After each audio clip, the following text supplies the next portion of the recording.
नमस्कार दोस्तों, मैं मनोज कुमार और आप देख रहे हैं Mou24 न्यूज।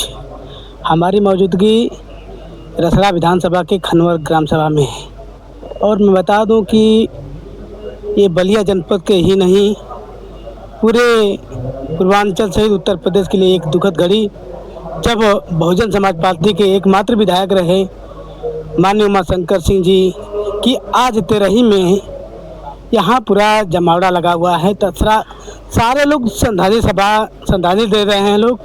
इसी समय बहुजन समाज पार्टी के नेता पूर्व सांसद डॉक्टर बलराम साहब जी पहुँचे हैं माननीय विधायक जी के घर खनवर ग्राम सभा में। तो हम उन्हीं से बातें करना चाहेंगे। सर, हमारे चैनल में आपको स्वागत है। देखिए, आज माननीय उमाशंकर जी के इस तेरहवीं में मैं जब से आया हूँ देख रहा हूँ कि लाखों लोग आ रहे हैं और जा रहे हैं। इससे ये साबित होता है कि यह किस तरह के व्यक्ति रहे हैं, इनका व्यक्तित्व तो कैसा रहा है।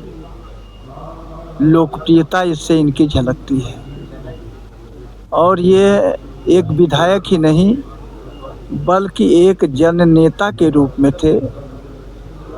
मैंने जो महसूस किया है, लखनऊ में सर्वदलीय हर पार्टियों के लोग ने सर्वदलीय इनका श्रद्धांजलि सभा बनाया और पूरे इधर प्रदेश के इधर पूर्वांचल में कोई ऐसा ज़िला नहीं है, कोई ऐसी विधानसभा नहीं है जहां पर इनकी श्रद्धांजलि सभा न मनाई गई हो।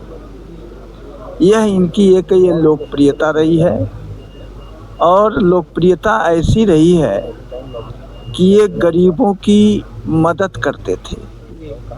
इनके अंदर कोई इस तरह का भेदभाव नहीं था। अपने से बड़े, चाहे वो जिस जाति का हो, धर्म का हो, मजहब का हो, उसका भी वो चरण छू लेते थे। तो उनकी ये महानता है, इनसे लोगों को सबक लेना चाहिए। आज इस मौके पर हम यही कहेंगे कि ये जो दुखी परिवार है, उस दुखी परिवार को शांति मिले, उनको साहस मिले, हिम्मत मिले और परिवार के लोगों से हम यही उम्मीद करेंगे कि उन्हीं के रास्ते पर चल करके जो उनकी विरासत है, उस विरासत को बचाए रखना लोगों को चाहिए। और जो मैंने उनके बेटे में जो प्रतिभा देखी है, उनके भाई में प्रतिभा देखी है, उन लोगों ने माननीय उमाशंकर जी से निश्चित रूप से कुछ न कुछ सीखा है और उसी नक्शे कदम पे चल रहे हैं। क्योंकि जिस दिन इनकी शव यात्रा जा रही थी, हम भी साथ साथ थे। 20 किलोमीटर तक सड़कों के दोनों तरफ लाइन से तमाम महिलाएं, बच्चे, पुरुष ये खड़े हुए थे और यहाँ से शमशान घाट जाने में 8 घंटा लगा। तो इससे आप समझ लीजिए कि किस तरह से लोगों ने मरने के बाद भी उनका स्वागत किया, सम्मान किया। और इसलिए इस तरह का हमने नहीं देखा। मैंने तमाम प्रधानमंत्री को मरते हुए देखा, लेकिन इस तरह की भीड़ मैंने कभी नहीं देखा। इसलिए हम तो ऐसे व्यक्तित्व को नमन करते हैं, उनको श्रद्धा का सुमन अर्पित करता हूं और परिवार उन्हीं नक्शे कदम पे चले, यही हम आशा और उम्मीद करते हैं। सर, जिस तरह से बहन जी इनके मृत्यु के बाद बोली कि एससी कास्ट को छोड़कर सब भाई चले गए, लेकिन उमाशंकर सिंह जी ऐसा भाई नहीं गया हमको छोड़ करके। खास तौर से जिस तरह से देखा जाए तो एक बिजनेसमैन थे। देखिए, बिजनेस मैन ही नहीं थे,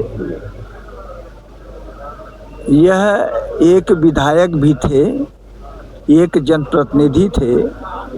और मैं आपको बताना चाहता हूँ कि जब पहली बार ये चुन करके विधानसभा में गए, तो जब ये खड़े हुए बोलने के लिए, तो वहाँ तमाम ऐसे विधायक थे जो इन्हें देख करके हंसने लगे। सिर्फ इन्होंने कहा कि आज जो हंस रहे हैं ये बसपा की नर्सरी से आए हुए हैं, अगर बसपा की नर्सरी नहीं होती तो ये लोग विधानसभा का मुंह नहीं देखते। तो वो इस तरह के व्यक्तित्व थे। और जहाँ तक बहन जी का सवाल था, बहन जी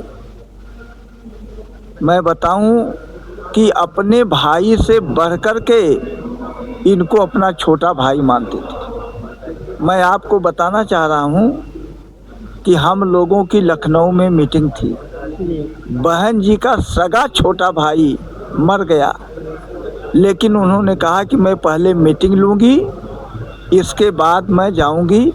और 3-4 दिन के बाद गई। लेकिन उमाशंकर सिंह जी की मृत्यु की खबर पा करके मैंने 2 अवसरों पर मैंने उनको रोते देखा है।